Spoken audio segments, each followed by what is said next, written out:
A young girl named Emma wandered the cold city streets, shivering in her thin clothes. Homeless and desperate, she had just been thrown out of another cafe for being too smelly. As she stood sadly on the pavement, another cafe owner across the road noticed her. "Hey, cut it out!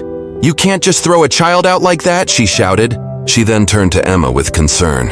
"Good grief. How are you out here with no coat? Where are your parents? Come inside, love." Emma stepped into the small cafe, grateful to escape the biting wind. The cafe owner, a woman with kind eyes, brought a thick blanket and a hot cup of tea to Emma. "Here you go, sweetheart," she said softly, wrapping the blanket around Emma's frail shoulders. "You're safe here. Stay as long as you need. I'll call the authorities to get you some proper help." Tears filled Emma's eyes. For the first time in days, she felt cared for. That small act of kindness stayed with her long after she left. 30 years passed. The cafe, once busy and full of life, was now on the verge of closing down. The owner, weighed down by debt, was ready to lock up for good. But just as she was about to close the cafe for the final time, the doorbell rang. A smartly dressed woman walked in, her face full of purpose. "I'm Emma," the woman said. "You probably don't remember me, but 30 years ago you gave me a blanket and a cup of tea when I had nothing." Before the cafe owner could respond, Emma handed her an envelope. "Your debt paid in full 30 years ago." Inside was the exact amount needed to save the cafe. The cafe owner was stunned. Tears welled up as Emma smiled. "You see," Emma said gently, "my life wasn't always like this. We used to be well off and people loved my family. But when my parents died, I lost everything. People I thought I could trust abandoned me, and some even hurt me. I ended up on the streets, freezing, thinking I would die. But that day you were the only person who saw me, even though I was dirty, smelly, and had nothing. You didn't turn me away. You saved me. It reminded me that even in my darkest moments there was kindness in the world. It pushed me to keep going, to work hard, and make something of myself. Eventually I started my own business, and now I'm able to help others." She smiled, her eyes filled with gratitude. "You paid my debt in full all those years ago with a warm blanket and a cup of tea. Today I'm just returning the favor."